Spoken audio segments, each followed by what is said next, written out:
그 첫 번째 죽은 조직을 제거하는 거를 저희가 가피 절제술이라고 해요. 가피 절제술 후에 정상 피부를 채취해서 피부를 이식하는 수술을 피부 이식술이라고 얘기합니다. 피부 이식술은 어떤 수술인지 어떻게 하는지에 대해서 자세히 설명을 드리도록 하겠습니다. 안녕하세요. 베스티안 번다 윤천재. 베스티안 서울병원 수술실에서 근무하고 있는 안선혜 간호사입니다.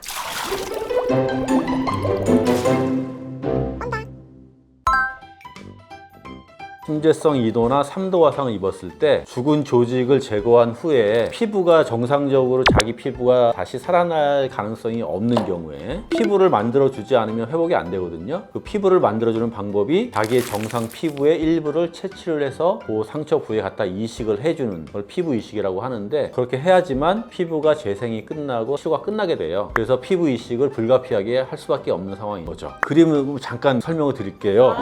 표피층이 형성이 돼야 피부 치료가 끝나거든요. 표피층을 만들 수 있는 유일한 세포는 표피의 제일 아래쪽에 있는 기저층에 있는 세포들하고 모낭을 주변에 있는 세포들이 있어요. 땀샘 주변에 있는 세포들이 있어요. 만약에 우리가 화상을 요 부위까지 입었다, 그래도 여기에 있는 세포들이 올라와서 피부를 만들어줘요. 그런데 심재성 2도라는 거는 이 모낭이나 땀샘이 있는 데까지 다 죽어서 떨어져 나간 거예요. 각질 세포가 없기 때문에 표피가 형성될 방법이 없어요. 그러면 결국 다른 데서 피부를 이렇게 채취해서 갖다가 이식을 해주지 않으면 이 상처는 영원히 피부가 생기지 않아요. 그래서 피부 이식이 필요한 거예요. 만약에 각질 세포가 살아있는 부위가 있다면 그런 경우는 피부 이식이 필요하지 않겠죠. 그러나 대부분의 세포가 다 죽었다, 그래서 자라날 세포가 없다 하고 하면 그때는 피부 이식을 해야 되는 거죠. 그걸 어떻게 해요? 그거는 가피를 제거하고 나서 진피층이라든지 지방층이라든지 이런 걸 눈으로 확인하고 이거는 살아날 세포가 있다고 판단할 수 있는 의사면 알 수 있어요. 그래서 경험이 많이 필요하겠죠.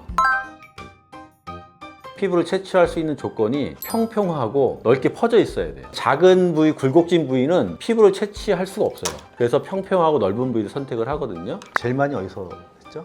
허벅지 제일 잘 안 보이기도 하고 속옷이나 이런 걸로 가려지기도 해가지고 허벅지에서 제일 많이 채취를 해요. 아니면 엉덩이, 등이라든지 이런 부위를 주로 많이 채취를 합니다. 혹시 남의 피부도 붙일 수 있나요? 안 돼요. 남의 피부 이식하면 거부 반응 때문에 생착이 안 돼요. 어머니가 자식한테 피부 주고 싶다고 해도 안 됩니다. 자, 이거는 이제 우리가 죽은 조직을 제거한 데고요. 이거는 이제 정상 피부라고 생각을 하면, 이제 피부 이식은 살아있는 조직을 똑같은 크기로 채취를 해서 여기다 이식을 해주는 거예요. 얘는 어떻게 채취를 하느냐? 짐머라고 하는 기계가 있습니다. 피부 채취할 크기에 따라서 이거는 두께가 2.5인치, 1인치, 이게 2인치. 이거는 4인치. 의사가 필요한 두께만큼 돌려서 두께를 조정한 다음에 기계를 연결하면 딱 누르면 저희가 여기서 이렇게 밀면은 여기서 이 두께만큼 피부가 이렇게 올라와요. 올라온 피부를 갖다가 똑같이 올려놓고 저희가 고정을 하게 되죠. 생각보다 뭔가 깔끔한 느낌이에요. 그렇죠? 그런데 이제 이 기계는 피부를 항상 네모나게만 채취할 수밖에 없어요. 동그란 부위를 하더라도 네모나게 나오니까 여분의 피부를 버리게 돼요. 그래서 정확한 피부 크기를 측정을 해서 가능하면 남는 피부가 많지 않도록 저희가 조심을 하죠.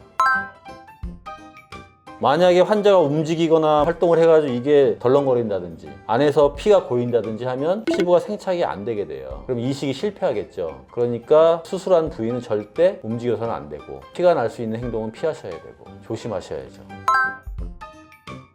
그러니까 저희가 피부를 이식할 때 과연 피부를 떼는 피부의 두께를 얼마로 결정할 것인가가 중요한 결정사항이잖아요. 의사의 판단에 의해서. 피부를 두껍게 떼면 이 피부 이식한 부위의 피부가 퀄리티가 좋아요. 얇게 떼면 이식한 부위의 퀄리티가 조금 덜 좋아요. 그런데 피부를 두껍게 떼면 거기에 흉터가 생길 확률이 높아져요. 그래서 그 두께를 잘 선택을 해야 돼요. 그거는 의사의 판단이죠. 보통 여자분들이 짧은 바지나 치마 이런 것도 많이 입으시니까 전 여기는 절대 상처 나고 싶지 않아요. 제발 흉 안 남게 해주세요 이러시면은 얇게, 최대한 얇게 떼주시는 것 같아요. 지난 편에 이어서 피부 이식술에 대해서 좀 설명을 드렸잖아요. 핵심되는 방법만 이제 설명을 드렸고, 피부 이식이 꼭 필요한 경우에는 너무 걱정하지 마시고 수술이 필요한 경우에는 꼭 수술 받으셔서 회복을 좀 빨리 좀 하셨으면 좋겠습니다. 재밌었어요. 재미있었어요. 수술방에 들어가시면은 워낙 프로페셔널 하시고 잘 하시는데 여기서도 벌써 프로 유튜버가 되셔가지고 뭐든 잘 하시는구나. 아유, 고맙습니다.